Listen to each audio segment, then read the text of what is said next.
LaDonna Raeh with the LaDonna Raeh Show, and I'm here after taking the Illinois Concealed Carry course with Brenton Payne, and I had so much fun, and I got way more than I expected. Hi, Brenton.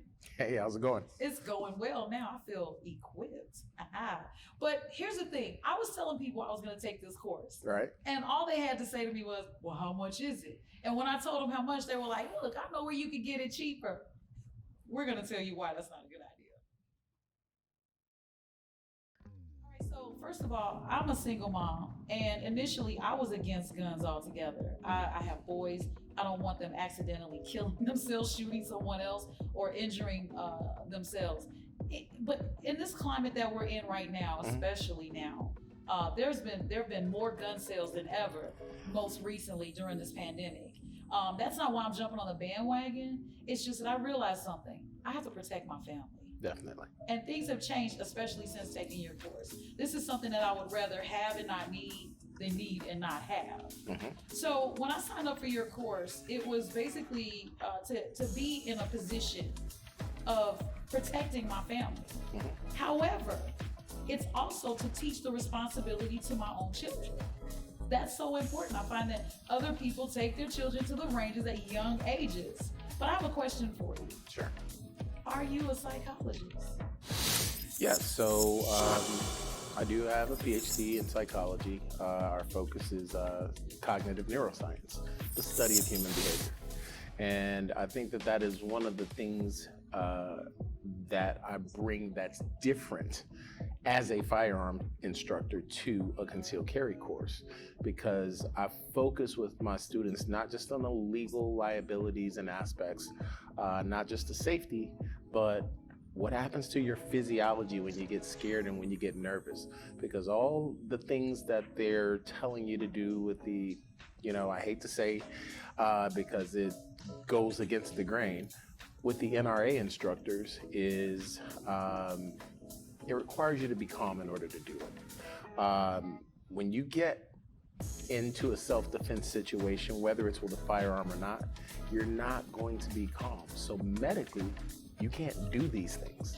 And so I think that the spin that I put on the course is what's needed out here on a larger scale. And that's why I asked, are you a psychologist? Because me mentioning my children getting into understanding how guns work and the safety of it, you made mention during the course that if a child is exposed to something like a gun, a firearm, that at least they know how to take it apart, unload it, if someone should show it to them. You know what I'm saying? Am I right in saying so? Well, it's a lot deeper than that, but I believe that children should be exposed to firearms at an early age, just so that they have the experience. The experience is controlled by the parent. Here's the difference. I reached adulthood before the invention of the internet. I don't want to date myself, but you already did. Yeah, I think so. But what that means is that when I was younger and I'm in the bedroom with my door closed, my parents weren't worried about what content I was getting, because 2, 5, 7, 9, 11, we didn't even have a remote. It was the click, click, click, type thing. But did you put the matchbook behind the?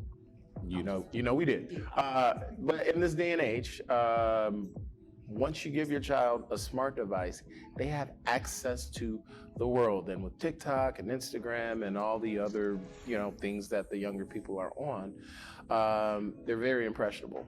The cartoons that they watch have guns in them. The video games they play have guns in them. And they hit a reset button and the character comes back. So they don't understand that it's final. So we do talk a lot about how to educate your children responsibly with firearms. And I can appreciate that. And I know my listeners and viewers can appreciate that, because there's a lot of parents out there that are apprehensive in this whole scheme of things. But what made you put together a different course altogether without just sticking with the minimum requirements? I think for me, it's personal. Number one, I've been in 7 gunfights in my life. I've been shot 11 times. Career related and 1 off-duty situation. I know what happens in a gunfight. And so I wanted to put together a course that really focuses on what it's actually going to be like. I'm sure a lot of your listeners have gone to college, gotten a degree, graduated, and gotten a job in their field, and it's nothing like what they learned in school. This is the wrong type of course to be that way. And I think having had those experiences, I'm very well equipped to teach my students what they need to know. And speaking of teaching your students what they need to know, also knowing what to say in case you are pulled over. You brought up Philando Castile from Minnesota, when in his situation, how he may have survived had he known exactly what to say. That scenario is pretty much giving me a whole nother way of looking at the responsibility behind having a firearm, whether it's concealed and carry or not, just all around. But you have a simulator that it's gotta be like state of the art, because I felt like I was really there. I had 3 scenarios total, but out of 2 of the scenarios, I did light it up. Yeah, you know what light it up means. But in the 3rd scenario, I was able to assess quickly, because you don't have a lot of time, and decide to walk away. This can really happen in real life. Definitely. We did just bring in a state-of-the-art simulator, which is not generally accessible to civilians and the public. Most major law enforcement agencies have them, and even the police officers that work within those agencies only see them during their, academy period, right? I think that making it accessible to civilians, and we took that investment to be able to do that, so that we can teach them about de-escalation. We can teach them about conflict resolution, instead of, we hear all the time, if you have a gun, if you pull a gun, you better use it. That is the worst advice that anyone could give, because your life is going to be turned upside down for the foreseeable future. Now, don't get me wrong, if it's going to be me or you, it ain't going to be me. But being able to have those other tools in your belt, de-escalation, verbal judo, so a lot of the things that we talked about, I think that it's going to be invaluable if you're going to carry a firearm responsibly. Responsibly is the word, because I think people have a false sense of security by having a firearm on their hip or in their purse or in their glove compartment. They react a certain way, but if they have the proper training, like I felt here today that we had the proper training, and now my mind is totally different, because in that scenario, those 3 scenarios, I think I would have just shot everybody, right? But because of the thinking process that you've now bestowed upon us, I feel that now it's a situation where it takes me back to when I was beat up by a young man in 3rd grade. I ain't gonna say his name, but he punched me in my eye, and I had no idea. I was slap fighting then. Notice I said then, don't mess with me. But my mom called up a friend and was like, look, we're not coming home crying. And he taught me how to fight, like fight lethal. Well, I said lethal, but he taught me how to fight like a man. And I felt more equipped. I felt more ready, and I was more apprehensive to use my weapon. And the same thing goes here. If I have concealed and carry, I've been properly trained in your course, and now I feel like I would pause more. You don't become trigger happy because you're concealed carry. The ones that are trigger happy, according to studies, are the ones that are not concealed carry. Those are the people that have guns and they run to the trunk and go grab them over petty disputes. But I wanted to actually talk about your coaching style. Okay. So, first of all, I thought it was gonna be boring. I brought my apple cider vinegar gummies. Thanks, Golo or Goli. Thanks a lot. But no, I just didn't know. I'm like, okay, we're gonna learn all this tactical, practical. But I was like super engaged. You kept your class engaging and thought-provoking. And I want to absolutely let everyone know that it's serious, yes, but it's infused with real life scenarios, and it's a 360-degree way of thinking, which is necessary, especially when you have something so important in your possession. Also, once you cross over, I can say this, I feel like once you cross over, once you eat the meat Okay, once you cross over and pull the trigger, now you have a high level of responsibility. And that's really what you instilled in us in our class. Well, what it is, it's the garbage in, garbage out scenario. And I'm speaking specifically about instructors. There are a lot of instructors out there that are putting out information that, quite frankly, will get someone hurt or worse. And if you, as the instructor, give your students bad information and they need it, it's probably going to be the last time for your student. They're the ones that pay the price. And so I take what I teach very seriously. I think you remember in the very beginning of the course, the first thing that I do is show my students my credentials and tell them where they can go verify them. There are a lot of people walking around here with credentials that might not be the proper tools to learn a defensive situation, and that's super important. And scary. It's not right, okay? Yeah. But I have a question. What if someone already, because I was actually ready to, we're gonna make this a field trip. Okay, I called up everybody. But what if someone already has their concealed carry license? Do you have other courses? Yeah, personal protection training group, we do all things self-defense. But for those that have their concealed carry license already and they're looking to get more training, we have our defensive pistol series. So it's defensive pistol 1, defensive pistol 2, and defensive pistol 3. Just to kind of give you a brief, what they're about. Defensive pistol 1 is what would happen after you've purchased your own firearm. You have your own holster system. We want to train you the way that you carry. Someone might carry on their hip as I do. Someone might carry in their purse if they're a lady, or I don't have a purse. When you pointed to me just because. Well, I certainly don't. But we want to train the student the way that they carry. And level 1 focuses on the basics of firearm defense. So, drawn from concealment, different shooting grips, different shooting positions. We obviously focus heavily on verbal judo. Best way to win a gunfight is to never get into it at all. And if you can back your attacker down using logic, reason, or intimidation, you've won that fight and you never had to fire a shot. Your life's going to be all the better for it. So our level 2 course is a little bit different. That's where we take what we taught you in level 1 and we show you how it works in the real world. The difference between going to a gun range and being in a gunfight is night and day. When you're at the gun range, you're calm, you're relaxed.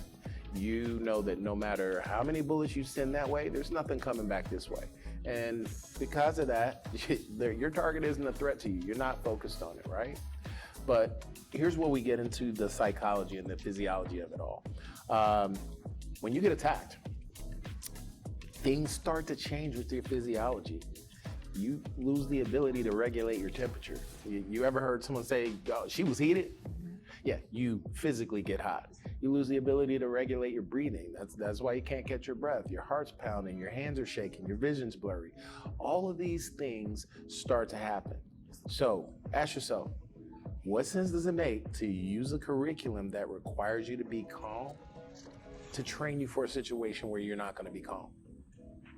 That's why I don't understand why people are using, I'm not going to say the name of the organization, but that curriculum to teach concealed carry. The only way to prepare you for a situation where you're not going to be calm is to put you in it. And that's what our level 2 course does, is we put you in a gunfight. Now, to my knowledge, there are only a few companies in the US that do force-on-force training for civilians. We use real guns, real bullets, but it's something called non-lethal training ammunition. It's usually only available to law enforcement and military trainers. And what we do is we throw you into a situation where you don't know what's going to happen. We're not going to tell you exactly what's going to happen and how it's going to go down. And because of that, your adrenaline is flowing through your system. And after the scenario is all over and done with, we focus on 1 or 2 things that you could have done to increase your chances of survivability, and then we'll train you on that. And then we'll run you back through a similar but different scenario. Now, why do we do that? We do that to hardwire you. What I just did to you without you knowing is called soft wiring. As I was describing the program, you're already formulating a mental picture, what that might look like. Hardwiring is when we run you through the physical activity. And that's because every brand new thing that you ever will experience in your life or ever have experienced in your life, your only response is going to be to freeze because your brain has no point of reference. So we want to train people and just give them a basis of, here's what's going to happen in the real world, and I don't want to get too deep into my curriculum because as you've been through it, it can get pretty deep. But, at a high level, that's what we do. You said we have no point of reference, but I saw Kill Bill. That's not a point of reference. I'm just saying, I feel like, So there's a lot of stuff that happens in the movies and on TVs that isn't, doesn't work that way in the real world. I can imagine. Only imagine. Wow. So how do we, I don't know, where do we go from here? It's like now that I've taken my concealed carry, I'm waiting for my license to come through. Where do I go from here? Well, obviously you want to go and continue to get training, not just from us. I would love for you to come back to Personal Protection Training Group forever, but you should go get well-rounded instruction. Different instructors have different backgrounds, different life experiences, different ways of teaching. I've been shooting for over 30 years. I've been a firearms instructor for 23 years. I didn't become the shooter that I am today, only ever having one instructor. However, when you're choosing your instructor, here are some things that you want to look for.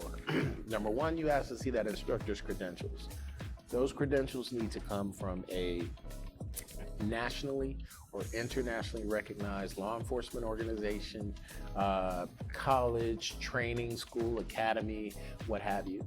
You want to copy down all the information that you see on those credentials so that you can call or go to the website and verify that they are an instructor that's in good standing with their training up to date. Just because you become an instructor once, you never go back and recertify. That's a problem, because they need to make sure that these instructors are continuing to teach the information properly.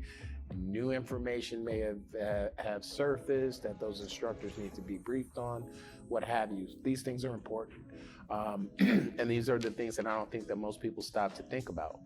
The one takeaway that I would give you and maybe your audience is that curriculum that is not geared towards combat survival is not going to help you in an attack. So you need to make sure that the instruction that you're being given is geared towards that. Yeah, that part. Okay, I'm totally with you on that. So how do people register? I know we want to keep you to ourselves, but we want our listeners and our viewers to absolutely register. We definitely want to share me with the world. Especially in Illinois. Go on Facebook, definitely like our page, Personal Protection Training Group, or you can call me directly on my business line at 773-386-1911. All right, you heard it here, and you already know that you gotta follow, like, subscribe, and share this particular channel, which is the LaDonna Raeh Show on YouTube, and we're on 88.9 FM, we're on Spotify, Anchor, where are we, okay? Well, we definitely need for you to subscribe and make sure that you let them know when you call that number that you heard it right here on our show. Also, we have Toasting While Tipping on Wednesday mornings. That's with myself, LaDonna Raeh, and Boss Lady +2. So we will definitely, I'm gonna tell her all about my weekend. Yes, girl. And then don't forget about Sundays, we have the Akai and Ray event that happens on Sundays. And we're not gonna talk about the divorce while dating others. That has nothing to do, well, maybe so, because you may wanna shoot your ex-spouse. So, okay, you don't wanna shoot your ex-spouse, but you wanna shoot them a text message to let them know to register for the concealed carry. All right, I'm LaDonna Raeh, and thank you so much, Brenton Payne. Thank you. Oh, you are just awesome and amazing, and keep doing what you're doing. I'm glad you're doing it for the right reason. We love people like this, those content creators from all over the world, and we're right here